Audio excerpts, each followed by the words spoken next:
All right, so for this next bit, we're going to get the fish. So go back to the Finder, or in Windows, go back to your Windows, and clownfish.jpg, go ahead and open that. It's a little blurry, but we can work with this. All right, so what you're going to do is we're going to select it using the quick selection tool. Just come around here, select the background, all right? Which, by the way, is many times more easy to select the background than the object itself. So that's a good rule of thumb. Holding down the Alt key, we're unselecting bits of the fish because we're selecting the background, remember?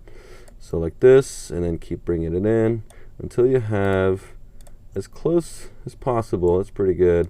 Let's get rid of this. There's some transparency going on, so it's having a little bit of a hard time detecting that edge perfectly, but pretty good. Certainly easier than selecting like we used to back in the day. So something like this is pretty good.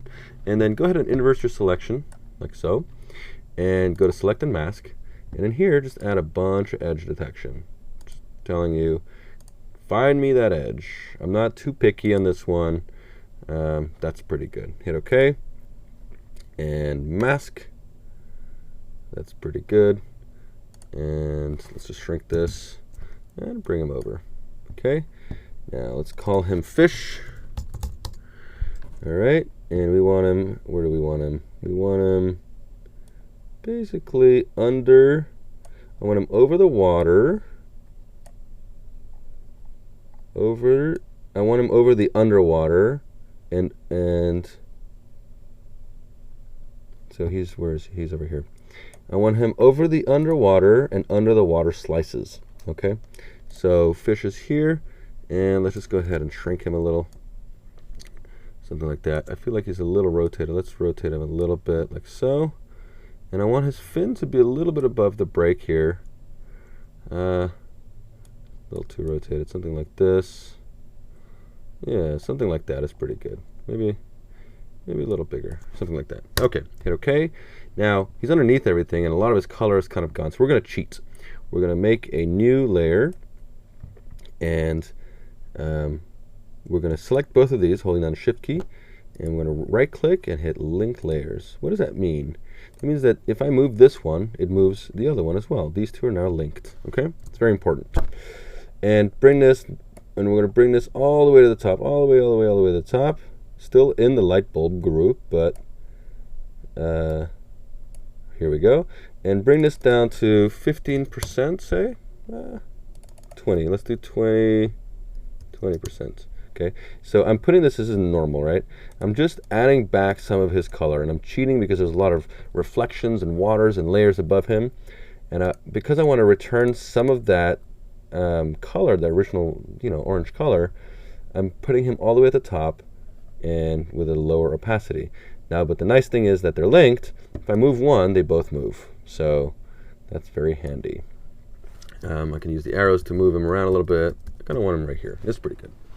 Okay, once the fish is outlined, there's a couple other things that I'd like to do. Let's go ahead back to the Finder and find our water drops. Open that up. Okay, and bring it in here. Now this is not going to be in the group, so let's just bring it above it for a second. Close that. Bring it underneath, right above the light bulb layer. And then this we're going to put in, I believe, overlay mode. And hit Command T. I'm trying to add a few drops near the bottom. I'm not too interested about everywhere else. It's just really around here that I'm interested. So something like this. Get a few drops in there. I also kind of like the lighting that it does. That color is kind of cool. Something like this. And then add a mask. Hit gradient here. And then we're going to, in the mask, say disappear from here to here, from here to here, from here to here, and up here like this. So we have it, it's right here. So that's pretty cool. I do feel like there's a little light missing, so let's go ahead and do that. New layer. Let's go and fill this with black. Okay, and then put this in screen mode, which means it only reveals things that are white, not black. And in here we're going to hit render lens flare. And let's bring this as close to the center as we can, something like this. Make this a little brighter, somewhere around there. That's pretty good. Okay, try to be as centered as possible. Hit OK. All right. And now we can right click, convert to Smart Object. And now we're going to Command U to hue saturation. We're going to colorize it. And let's make this in the blues, somewhere like there, like that. And let's go and blur this, Gaussian blur. I want to get rid of some of that. And 40 pixels is pretty good. And now I'm going to go Command T.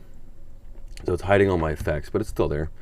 And I'm going to go ahead and make this smaller, put it right under here, like so, and then shrink it height-wise, maybe a little bigger like this. Something like that will do the trick. Hit return. So it did the blue and the blur. And look at that, it's a little too bright. All right, so we're going to bring it up a bit. You have to be here, bring this up just a tad. But it's doing a pretty good job of a sort of a nice, more than just a brush to lighten up. It's kind of cool. I like that. All right, so bring that up a little bit. You don't want it too strong. Actually, I'm going to take it right below the, I want the water drops to be above it. I really want that. I want it to feel like it's lit a little bit. And we're going to add some more lighting effects to help with that. Let's put this down to 80%, something like that. Don't want it too lit. And these drops are pretty good. That's fine. Okay, so now we have our fish, we have our water drops, we have our little light source underneath the light bulb, and we're going to have some birds, some clouds, and then some light source, and we're getting pretty close to finishing this.